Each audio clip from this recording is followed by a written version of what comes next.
Hey, it's Missy. It's April. And this is SheelaNaGig. Hey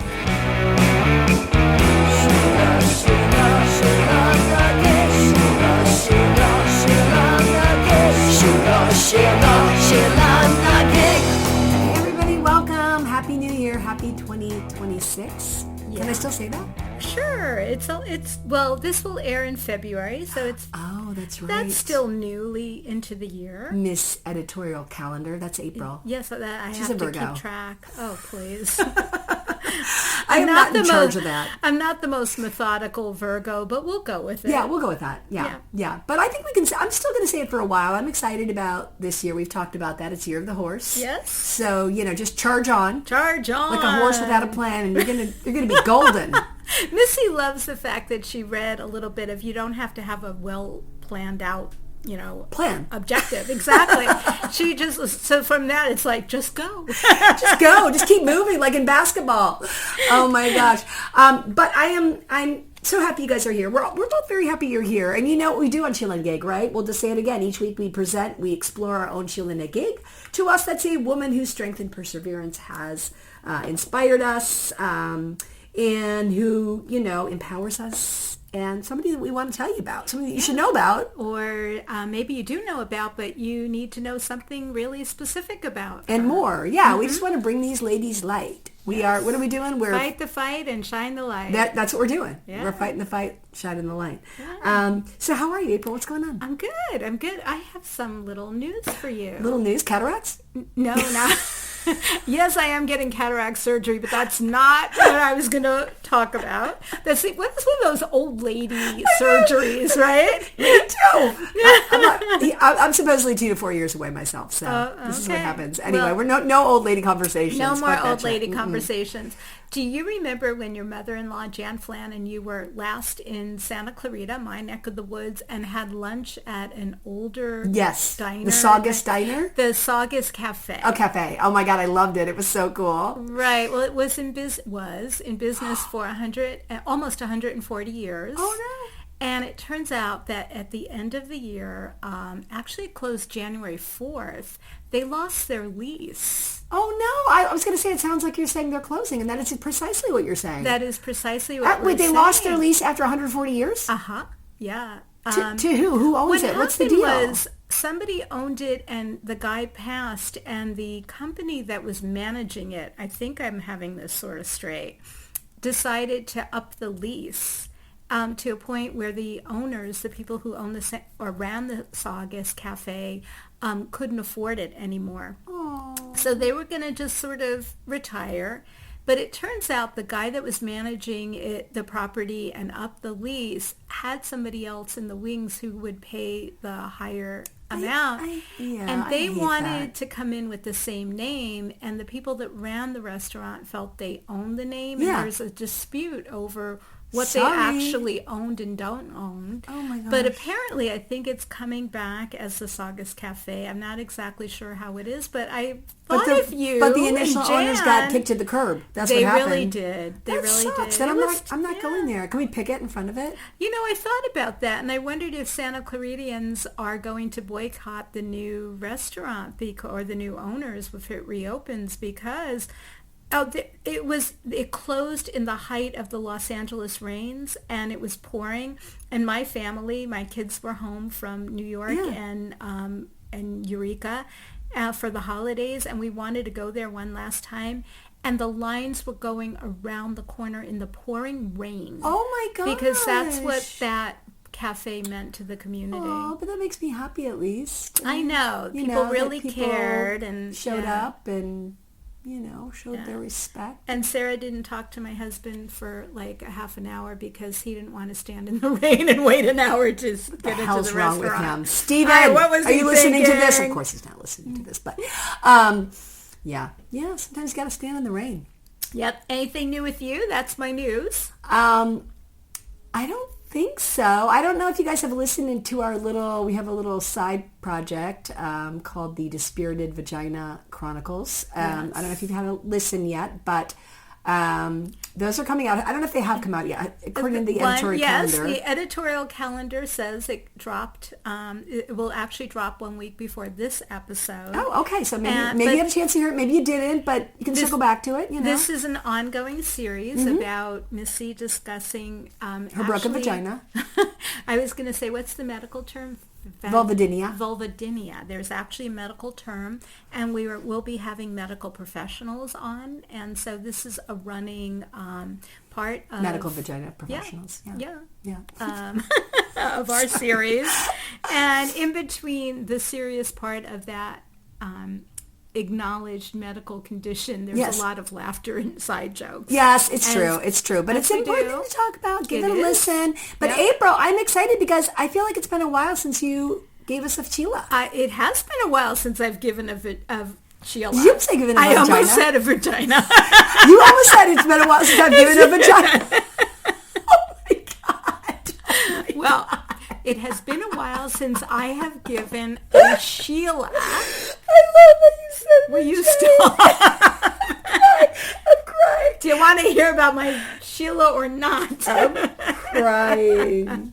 So Virginia Hall was an American woman who became the most dangerous Allied spy in occupied France.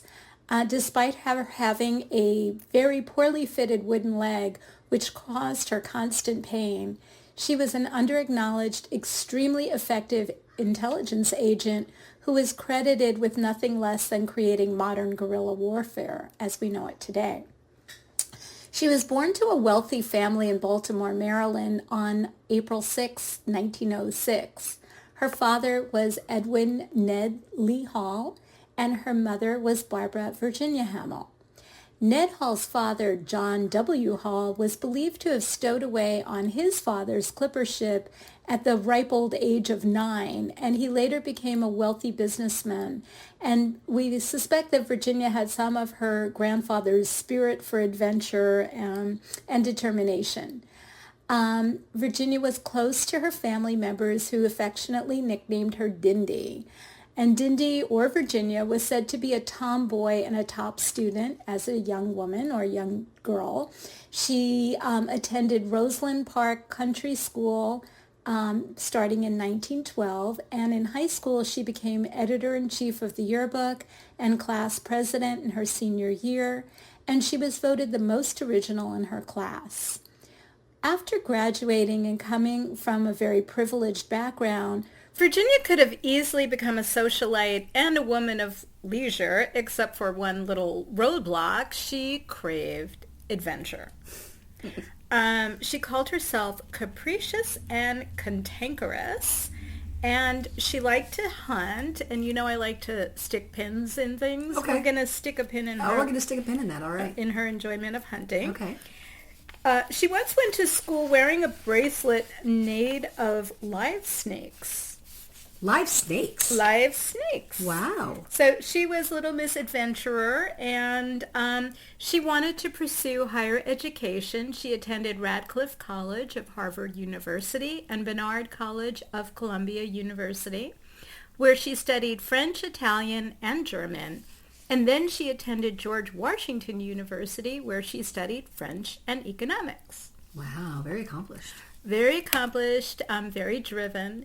She went to Europe to finish her studies and become fluent in French and German, Italian, Russian, and Spanish. Only what, 5 languages, 6 languages? Yeah, nothing. She wanted to serve her country and travel the world, and so she applied for a job at the U.S. Foreign Service. But she was rejected because she was a woman. Of course she was. At the time, there were only 6 out of 1,500 staffers who were female. Ugh. So unable to get a job as an official Foreign Service position, she traveled to Warsaw, where she was hired as a clerk at the American Embassy in 1931. She enciphered outgoing telegrams and decoded incoming ones and processed visa. When she was transferred to the U.S. consulate in Turkey at the age of 27, she ended up tripping on a fence and shot herself in the foot while she was on a hunting trip with friends. Oh, that was the pin? The pin. That was the pin we stuck in it. That sucks. Yeah, right? right? Wait, she tripped on a fence And ended up shooting herself inadvertently in her leg. in her leg, and gangrene set in. Ooh, that's rough. So she had to have her left leg amputated just below the knee. So she was fitted with a hollow wooden leg, which she had not so affectionately named Cuthbert. Wait, what was his name? Cuthbert. Cuthbert. With like a Castilian F? It sounds like you said Cuthbert. Uthbert. Cuthbert. Wait, C-U... Thbert. Cuthbert. It does sound like you're like Castilian Spanish. Cuthbert. Like we have a lisp. Well, the problem with Cuthbert was that he really didn't fit her well and caused her a lot of pain throughout her life. That sucks. And she couldn't get a new one? Apparently not, or she never tried, or I didn't go down that rabbit hole about why she didn't get rid of Cuthbert. Does anybody know why That's a good question. Couldn't have gotten rid of Cuthbert? It's a good question. I want to know. Okay. Inquiring minds Maybe want to know. Maybe you'll look that up and find out for next time. Yeah. But also, I'm sure they've come a long way with prosthetics, and probably then they didn't have. Well, at the time, of course, they didn't have the experience, that we have now today. I'm sure maybe it was a different. And she came from a wealthy situation. family. She could afford good medical care and, the finest So it probably doctors. just wasn't advanced to the point where she could have had something that fit more comfortably, I'm assuming. I would think so. Yeah. But it was hollow, so she could hide shit in it. Oh, wait, do we put a pin in that too? Actually, no, but... She's a spy. Come on, no? Well, we'll get there. Okay. Sorry. Okay. So Virginia returned home to Baltimore for treatment and again applied for a job with the Foreign Service. This time she was rejected for being disabled. Oh my God. And despite intense lobbying by her very well-connected family and friends, FDR personally refused her appeal to alter the rules that prevented disabled people from serving in the Foreign Services. FDR?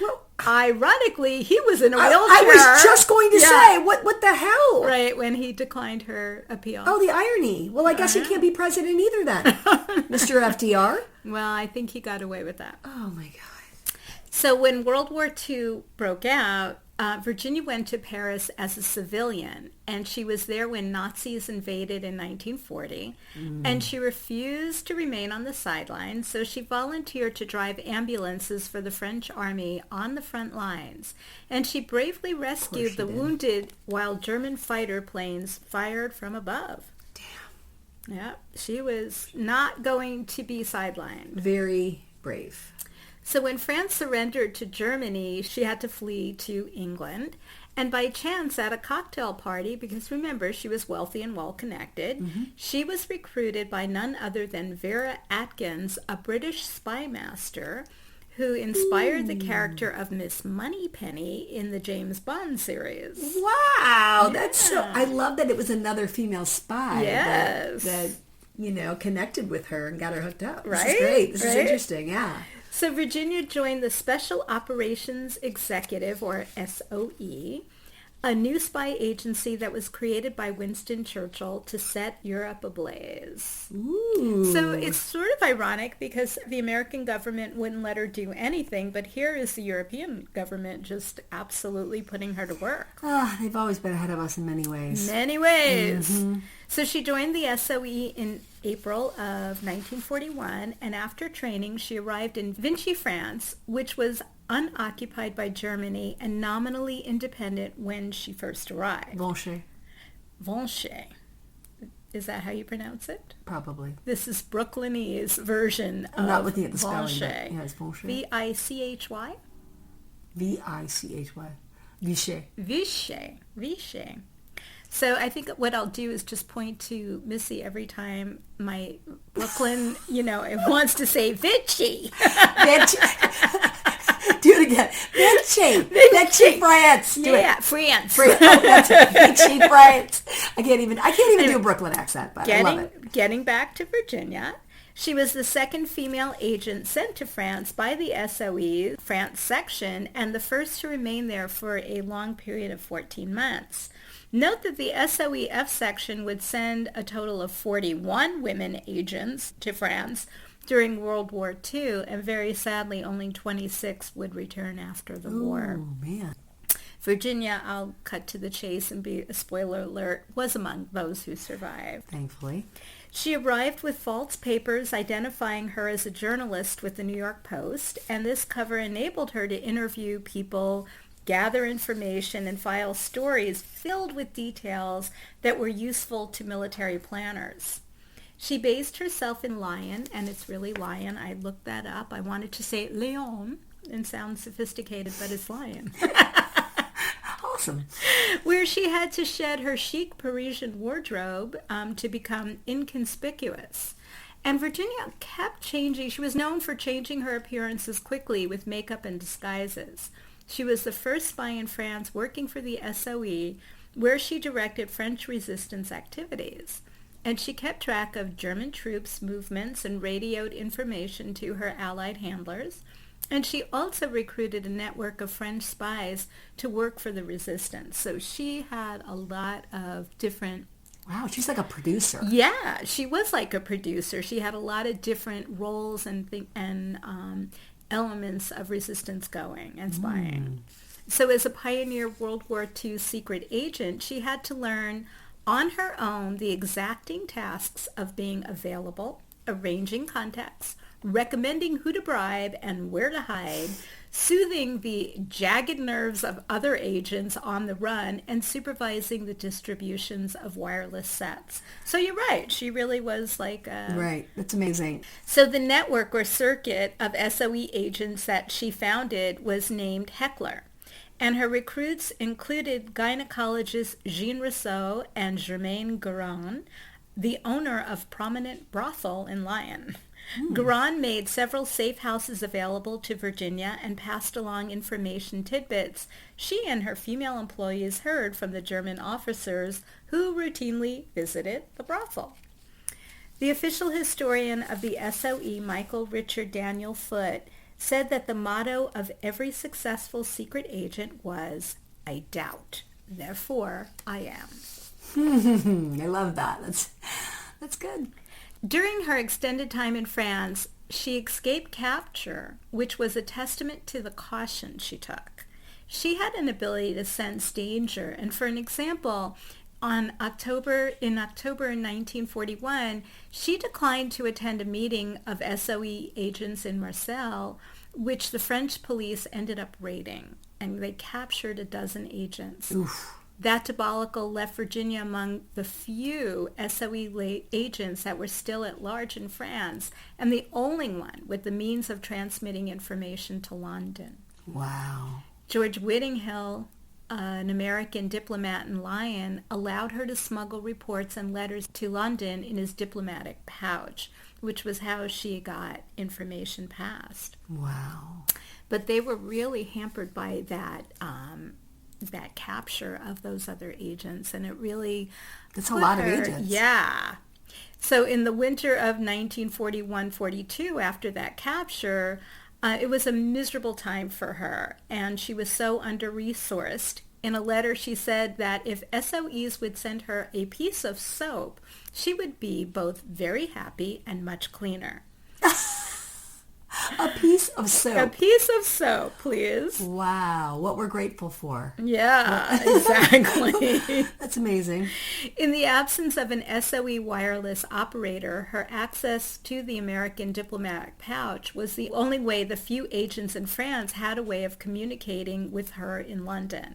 Virginia continued building contacts in the south of France, but she was very selective and very careful. When an SOE agent named George Dubuisson was sent to Lyon, she felt he was so amateurish and lax in security, she refused to introduce him to her contacts. And when SOE headquarters directed Dubuisson to supervise her, she basically told SOE, lay off. Yeah. She worked as little as possible with Dubuisson and with Philippe de Valmacourt, who, although an authentic French resistance leader, she felt was also lax, and when it came to security, and that she felt he had such grandiose ambitions that made him dangerous, that his ambitions were going to be problematic. Yeah. I would imagine that would be problematic. Another task Virginia assumed, because she wasn't doing enough at the time, was helping British airmen who'd been shot down or crashed over Europe to escape and return to England. Downed airmen who found their way to Lyon were told to go to the American consulate and say they were a friend of Oliver. Oliver was another alias for Virginia. Along with her many disguises, she had a million aliases.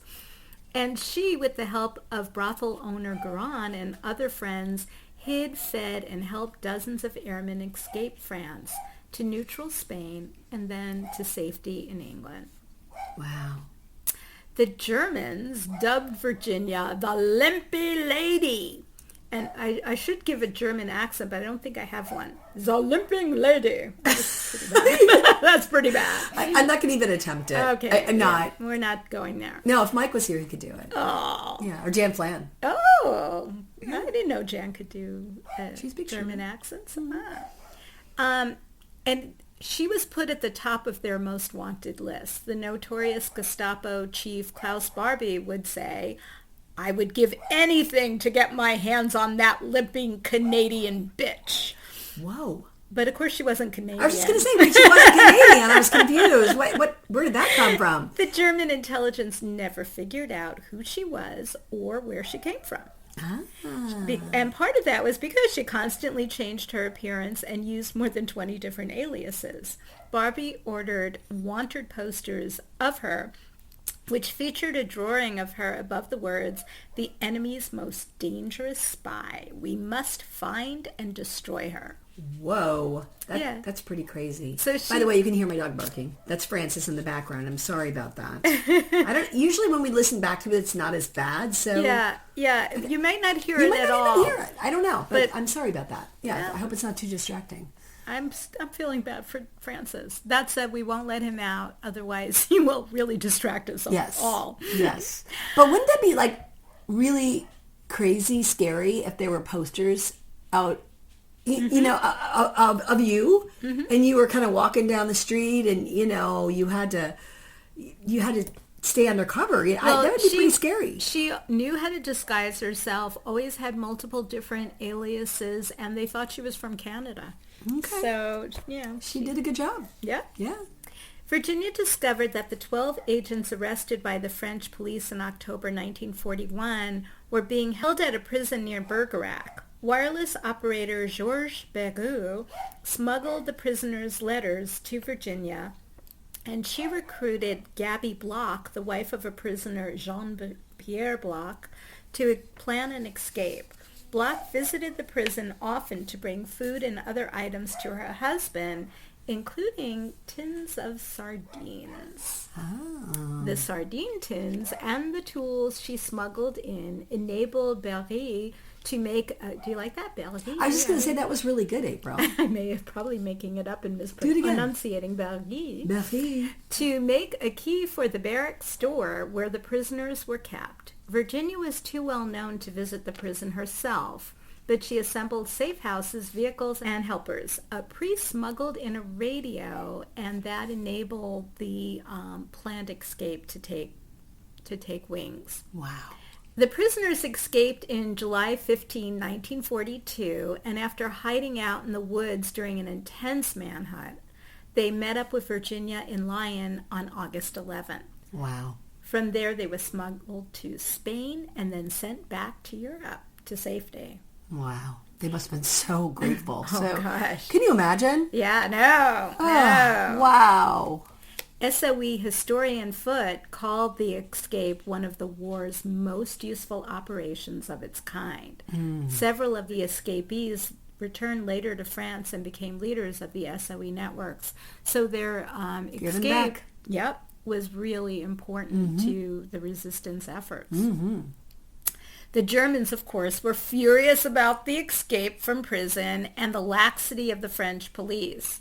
In retaliation, the Gestapo flooded Vichy, France, with 500 agents. They stepped up operations to infiltrate and destroy the diminished French resistance and the SOE networks. The governments focused on Lyon, the center of the resistance, and Virginia, who had counted on contacts she had with the French police to protect her, couldn't, under pressure, continue to do so because of the pushback they were getting from the Germans. And so she was unable to rely on the vast network who had previously been able to protect her. Mm-hmm.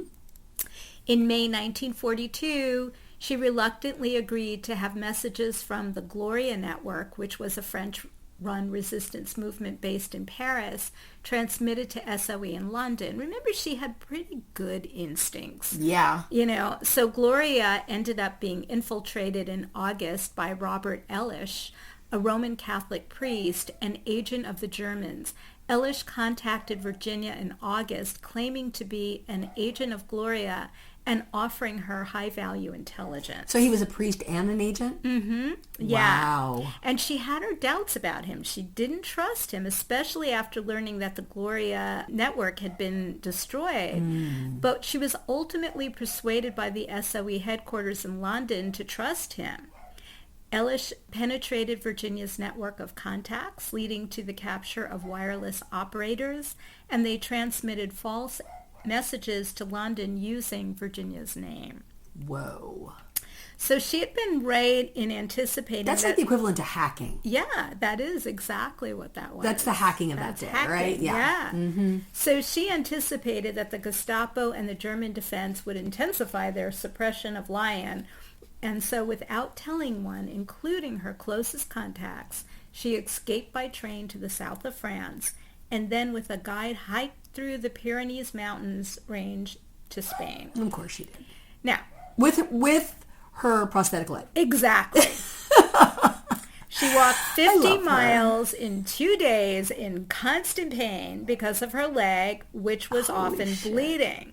So before... Oh, God, and it was bleeding, too. It was bleeding. Of course it was bleeding. Before she escaped, Virginia signaled to the SOE that she hoped Cuthbert would not give her too much trouble on the journey. And the SOE operative who received that message didn't understand the reference and replied, "If Cuthbert is troublesome, eliminate him." She probably said, "I wish I could." Yeah, she probably did. Yes. Oh, that's hilarious. So while researching his book, Craig Gallery, who's a marathon runner, made part of that very same trek, and he found it exhausting. He was quoted as saying, "I could only imagine the kind of will and the kind of perseverance that Virginia Hall had by making this trek." He says, not on a beautiful day, but in the dead of winter with a prosthetic leg she had to drag behind her. Oh, my God. So after Virginia arrived in Spain, she was promptly arrested by the Spanish authorities for illegally crossing the border. That said... They had no idea what else she had done. right. That should be she was probably so relieved. Well, the American embassy eventually did secure her release, and she worked for SOE in Madrid and London for a time, and then was asked to return to France. Because of her artificial leg, she couldn't parachute in, so she was taken by a torpedo boat to Brittany. Of course she was, again. Right, why not? She mapped drop zones for Allied commandos and supply chains, and that was how she entered France safely. On her return to London, however, SOE leaders refused to send her back to France as an agent despite her repeated pleas and requests. She was compromised, they said, and too much at risk. It's probably kind of true. Yeah, I mean, think it seems like she probably would have been okay to die doing what she did. Right. And they kind of weren't. Right, definitely. That's kind of the feeling I get, because she loved what she did and she was very committed to the cause. And absolutely. Kind of like Hannie Shaft and the Overstocken girls. Right. They risked and then they risked some more. Yeah, exactly. Exactly. So anyway, she because she was compromised, she ended up taking a wireless course and contacted the American Office of Strategic Services, or the OSS, about a job.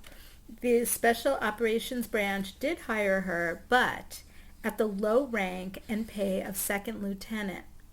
And she returned to France on March 21st, 1944, arriving by motor gunboat at Begenfry east of Roscoff in Brittany, her artificial leg once again preventing her from parachuting in. And it was really unfair that she got such a low rank and position. Yeah. But again... after everything she had done. But again, she was undercover too. So did everybody know what she, I mean, it was probably a little bit covert too. Not everybody really knew who she was or what she was capable of, what she had done, right? Those in charge knew. Yeah, of course they knew. Those in charge knew. So I'm totally wrong. Yeah, it's because she was a woman. Yeah, and she was desperate to really do her work, so she accepted that lesser position. The OSS provided her with forged French identification card in the name of Marcel Montagne, Montagne. How would you say that? Montagne? Montagne. Well, maybe I'm wrong. I don't know. Okay. Marcel Montagne. Okay. Her code name, though, was Diane, thankfully for me. Diane. Diane, her code name. Not Diane. Oh my gosh. Diane. Yeah, it's funny, the name Diane. Yeah. This is a little side note. Yes. I love the little side note. Oh, I love it. I have a problem, and I've had this problem my whole life. If somebody's name is Diane, I might call them Nancy. And if their name is Nancy, I might call them Diane. And you do this why? In my brain, it's the same name. Of course. Diane, Nancy, yeah. In my brain, somehow it's the same name. And I've always done that. Isn't that weird? Your brain has often fascinated me. Thank you. Yep. Thank you, Amy. Okay. So, Anyway. I'm not gonna call her Nancy. She's Diane. Yeah, she's Diane. Got it. Or Okay. she's really Virginia. To just complicate everything. Not vagina. Not Virginia. Right. Sorry. We love Virginia. And I do not mean to. I'm just immature. Sorry.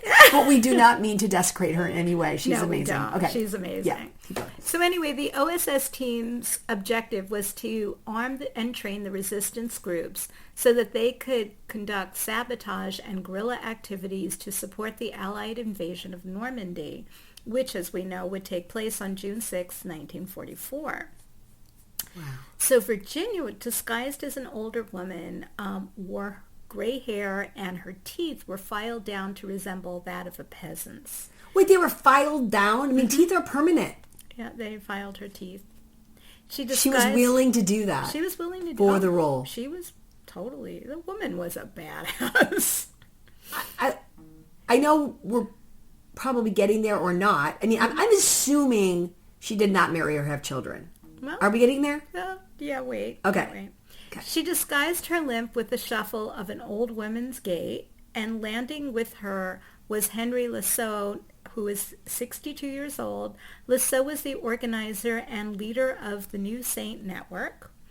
The prevailing belief was that a woman could not run or lead the SOE or the OSS network of agents. So Virginia was forced to serve as Lasso's wireless operator. Oh, God. And I just want to say, I said something, and I don't want to make sure it wasn't taken wrong. I didn't equate her having filed teeth with nobody wanting to marry her. Oh, I realized I said that, and that just sounded like, of course, she was never married. Her teeth were filed down. I didn't mean it like that. I was implying that this woman had such a full life. How would she have time for anything else? That's all I was implying. Well, thank you I just for want to clarify that. Yeah, it sounded a little weird. Okay, go keep going. Anyway. I can't believe she was the freaking operator. Right, the wireless operator. Wireless operator. Oh, my God. So Virginia and Lasso were the 4th and 5th OSS agents that arrived in France, and Lasso carried 1 million francs, which was the equivalent to 5,000 British pounds. Virginia, on the other hand, had 500,000 francs with her. She quickly separated herself from Lasso, and this is, she didn't seem to argue or fight that much for her right to be acknowledged at a higher rank. Yeah. She just separated from the men she didn't trust or liked or from a subservient position and did her thing. Gotcha. Okay. So she had characterized Lasso as too talkative and therefore a security risk. She told her contacts not to tell him where she was, aware that her accent would reveal that she was not French. Instead, she was smart enough to engage a French woman who accompanied her and did all of the speaking on her behalf. Good thinking, Lincoln. Yeah, she's smart. She was smart. She knew how to get herself around, and she knew how to get around her liabilities. Yeah, absolutely. From March to July 1944, Virginia roamed around France, south of Paris. She sometimes posed, as an elderly milkmaid, and on one occasion, she sold cheese that she had made personally to a group of German soldiers. And that was how she kind of infiltrated, got information. Wow. She found and organized drop zones. She established several safe houses and made and renewed contacts in the resistance movement. She organized and armed several resistance groups of 100 men each. Damn. And she was willing to make homemade cheese for the cause too. Yep. She would cook for the cause. Of course she would. So Virginia was then given the job of helping rural French resistance fighters in the south of France harass the Germans in support of the Allied invasion of the South, Operation Dragoon, which would take place on August 15, 1944. Virginia was ordered to go to Haute-Loire Department, arriving July 14th, quitting her disguise and establishing her headquarters in a barn. And this is where the whole guerrilla warfare Yeah, I was wondering about that. Yeah, really settled in. What was frustrating about this, Missy, was I was trying to figure out more about what she was doing and how she sort of became... her techniques became the foundation that are still practiced today in fighting guerrilla warfare. Wow. But I could not find... She invented it. She kind of invented it. It was maybe there, but she expounded on it and laid the foundation for how to do it effectively.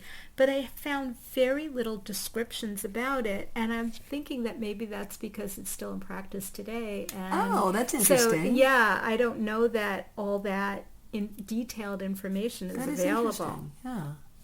But as a woman of the rank of second lieutenant, the lowly rank of second lieutenant, she had difficulty asserting her authority over the resistance fighters and the self-proclaimed colonials who led them. She complained to OSS headquarters, "You send people out ostensibly to work with me, but you don't give me the necessary authority," which they didn't. But they did give her money. Okay. So she told the group leaders that she would finance them and provide them with arms on condition that she advised them. At first, they were prickly leaders and they remained a problem. The 3 plane loads of supplies she received in late July and the money she distributed for expenses gained their grudging acquiescence. Okay. So, as my uncle used to say, money walks and bullshit talks. I love that. I love that. That's good. Money walks, bullshit. No, money talks, bullshit walks. No, bullshit talks and money walks. You're right. Bullshit talks and money walks. Got I got it wrong. That's good. Okay. Wait, another Thank you. T-shirt. And that came from my uncle, Jerry Braverman. Aw. Virginia trained 3 battalions of resistance fighters to wage guerrilla warfare against the German occupiers. She taught teachers and farmers how to blow up bridges. Oh, this does sound like the Overstegens and Honey Shaft. Yeah. The guerrilla warfare is really just going out there into the trenches with untrained quote unquote soldiers that were basically civilians and taught them how to fight like mad and win. Damn, it's a little bit like ice. And well, no, ICE comes in with their uniforms and no, but I'm just talking about the untrained part, I guess. Yeah. Sorry, it's fresh in our minds right now. Yeah, so much going on, but sorry, go ahead. Anyway, Virginia did mastermind a successful plot to rescue 12 male resistance fighters that the Germans had captured. The guerrilla warfare techniques that she had developed, as I mentioned, are still in use by the CIA and other spy agencies today. Wow. And I guess the thing about guerrilla warfare is that it's done in native environments. It's done covertly. Mm-hmm. You might trust a native, and they are taught, how to fight and blow things up. And she just took that over and really helped the resistance movement look inconspicuous and fight like hell. I love that. After the war, Virginia returned to Lyon to learn the fate of the people who had worked for her there. Her closest associates, brothel owner Germaine Guerin and gynecologist Jean Rousseau, had both been captured by the Germans and sent to concentration camps. But they did survive the war, and she arranged 80,000 francs, which is about 400 British pounds, in compensation from the United Kingdom for Garon, but most of her other helpers received absolutely nothing in compensation. Oh. Many of the people she knew did not sadly survive, including the 3 men she had called nephews, who had been executed at Buchenwald. That sucks.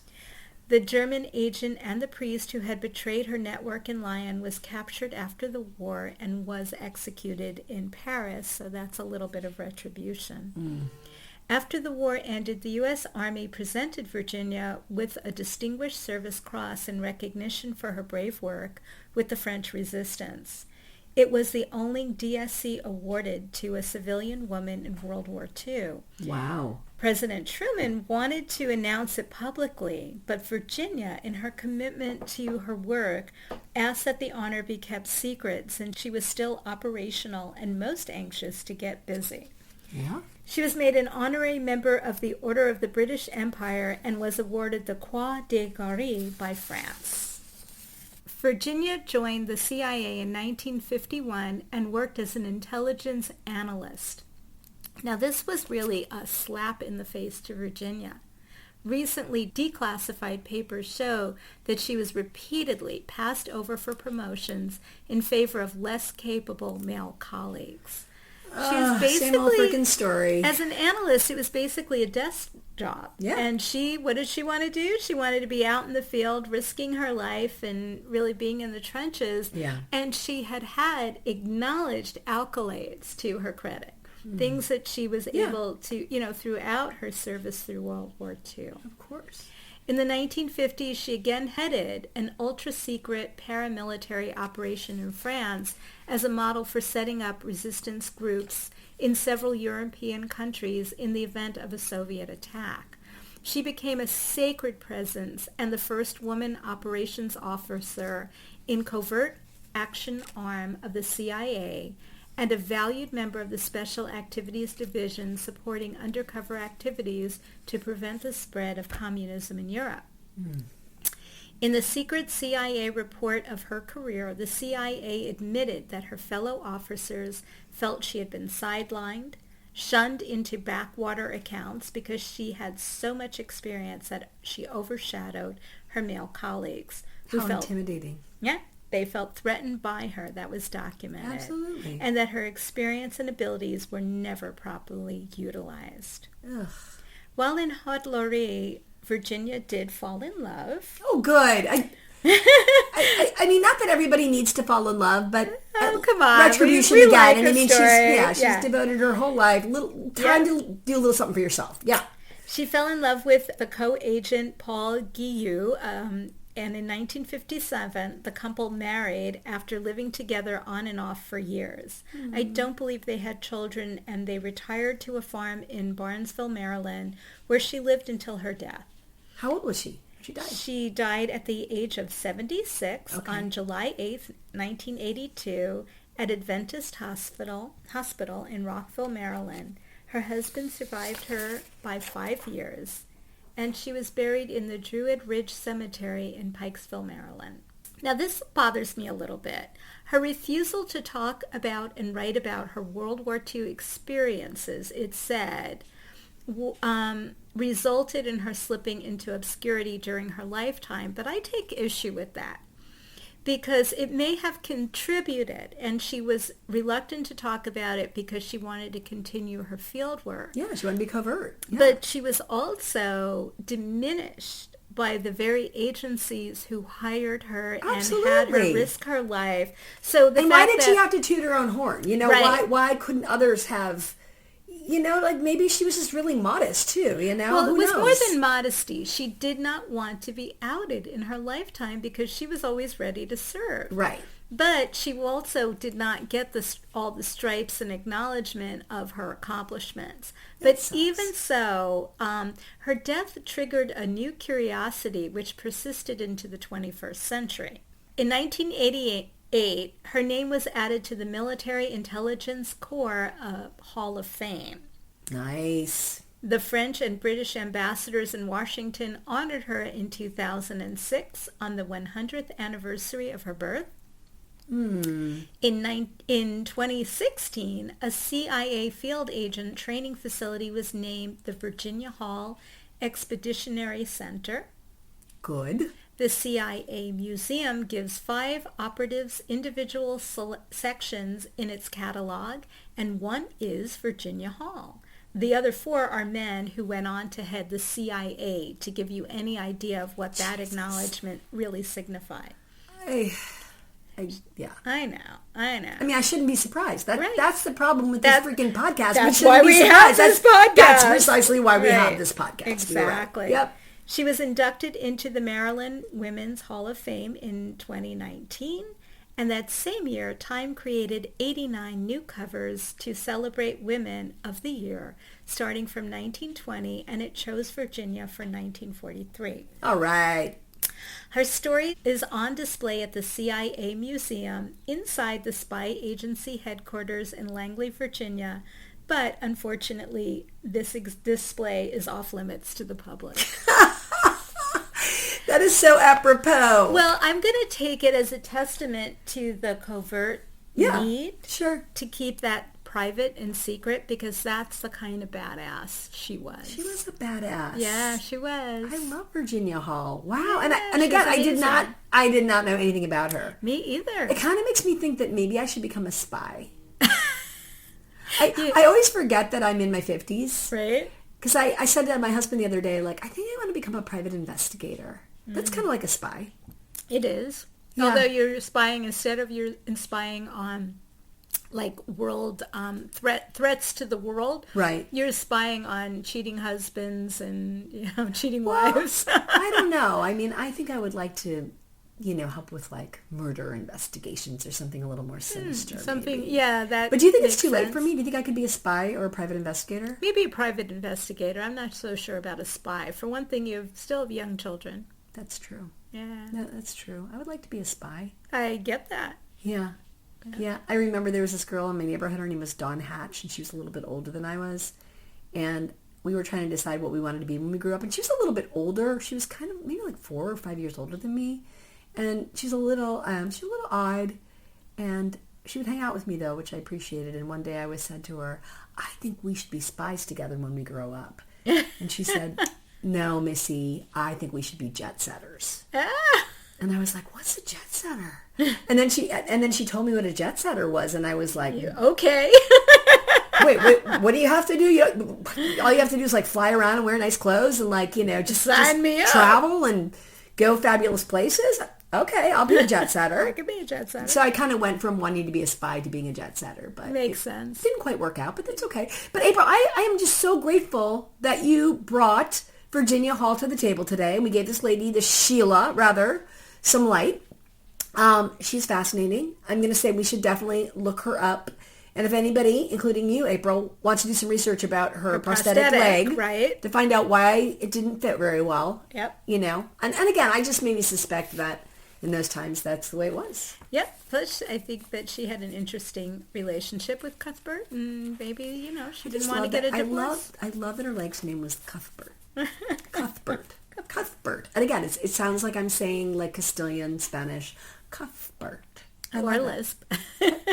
Anyway, let's say goodbye and thank you for listening. Thanks for listening, everybody. Until next time. Shine the light and fight the fight and shine the light. There we you don't go. even know our own We tagline. don't. It's a new tagline. It's a new tagline. But, we're going to learn it for the new year for sure. We are. All right. Signing off. Thanks, everybody. Keep listening. You. Bye. Bye. SheelaNaGig.